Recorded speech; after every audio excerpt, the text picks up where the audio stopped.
Hi folks, welcome to the Prepared Homestead. This is Travis. Thank you all for stopping by to watch. Well, the goose is cooked, folks. It's done.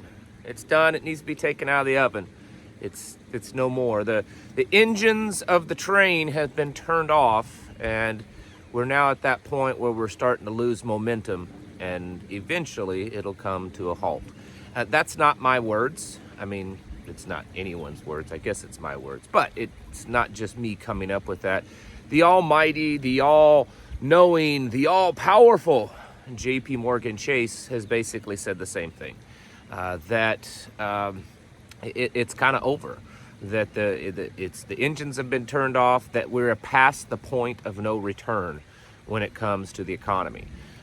This has been something that many of us have been saying for a while. You know, I think when I think of the stuff that I talk about and many other prepper channels like mine, maybe ones that don't even consider themselves preppers necessarily, it's not that we're wrong, we're just ahead of the curve, I think is what it is. And we're seeing that now. We've been talking about this for over a year now, of how the economy is going to be coming to a screeching halt. And I think it's going to be more than just a soft or even a hard landing recession. I think we're hitting something pretty hard, folks, when you start to look at all the factors that's going into it. And nothing looks good right now. And we're seeing the numbers came out this morning for the final official numbers for last quarter's GDP, and a big surprise, they were down. GDP went down. Not a lot, but still it went down. And we're seeing more uncertainty, even though the markets don't always show it, because remember, the stock market is certainly not, it's not any kind of judge on what's really going on in the market. That's just the billionaires out there trying to make a little bit more money, squeeze a little bit more juice out of that lemon until it all comes crashing down. But we're watching things happen on a global scale and definitely a domestic scale when it comes to the economy that doesn't look good. It just doesn't. Silver is trading pretty high. Gold is trading pretty high. And I know a lot of people, because I've had several face-to-face and online ask questions of, well, what do we do about buying this kind of stuff? Is it a good time to buy? Should we be doing it? I'm no gold and silver expert, because I know a lot of people think that, we should be moving some of our wealth into gold and silver. My opinion is it's always a good time to buy, because when this thing all bottoms out, the prices that you're looking at when it comes to gold and silver right now are going to be nothing compared to what it's going to be. The big buyers, they're buying all the time anyways. They realize that the gold and silver is not, it's not like the stock market. I think we've been conditioned too much that, you buy low, you sell high. It's different. It's not an investment. It's something that you would, you're going to put away because at some point the US dollar is not going to be worth anything. It's the same thing with ammunition. Sure, you want to buy it when it's low, but if you need it, you need to have it, regardless of what you're paying for it. You just may not get as much for the money that you're using to put forward to it. So don't be overly cautious. I'm not telling you to go buy gold and silver and lead today. I'm just saying don't be overly cautious, because it's not the stock market, folks. At some point, silver, gold, precious metals, lead, and brass, it's just not going to go back down to the lower numbers we've seen in the past. And so it's more important, I would say, at least for me, to have it now than to worry about whether or not I can get a really good deal on it.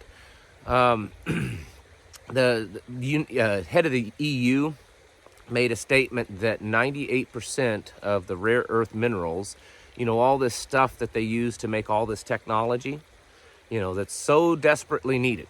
It's now become as important, if not more important in some ways, as the gold and silver, these rare earth minerals, that 98% of them is controlled by China.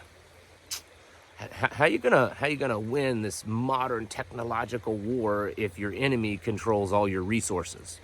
I don't know too many people have really sat and thought about that very much. Speaking of China and us and Russia also, Milley is saying that there's no way that we can control China's nuclear expansion. Just not going to happen. They've gone too far, too big, too quick, and we can't control it. And of course, Russia and the United States have now said that we're not any longer going to be notifying each other when we do any kind of nuclear testing or anything like that. And while that may not sound like a big deal, it actually is a big deal. Because think of it, up until now, if there was any kind of testing or moving around or any kind of changes in nuclear arsenals, we would notify Russia and they would notify us. At least that's the way it's supposed to have been. Now there's no notification. So if Russia decides to test a weapon system, we don't know what they're testing or if it is a test or if it's an actual attack. And so it could be taken as an actual attack. We just don't know, and vice versa. So this actually is a very big deal. We're watching, I get this feeling personally that we're at this very ominous stage of all this. Yes, things are happening. I think there's still a majority of the people are oblivious to it all. They're still going about their lives. They're still making plans for their future as if, everything is normal and everything is fine. But we're seeing so many things happen daily. I mean, just yesterday, and I was showing last night on the live stream that just yesterday it was several nations had announced that they're going off the U.S. dollar. That's a big deal. That's a big deal. First time in my lifetime I've seen, especially that many in one day, 3 or 4 nations in one day say, you know what? We're not interested in the U.S. dollar for trade anymore. We're gonna use our own currency, or we're going to use the Chinese currency. These are very, very major deals, and I would think that if something like that had happened, say 20 years ago, it probably would have been front page news. It would have been, all over the place. People would have been shocked that, all these countries just all of a sudden say that they're not interested in the U.S. dollar anymore. And more countries are lining up to be part of a system outside of the West's system, which is, part of the BRICS nations. There's lots of countries now that are lining up saying that they want to be part of it. In fact, Saudi Arabia, as I mentioned last night, they just signed an agreement with China, a security agreement, which is interesting because typically in the past it's been with us. So the world power structure is shifting. And we're seeing the dollar and our economy and everything else react to that. It's not an overnight reaction. It's what a lot of people get so distracted by that all the banks haven't collapsed yet. All the dollar still has purchasing power. We're not completely bankrupt and default yet, so everything must be good.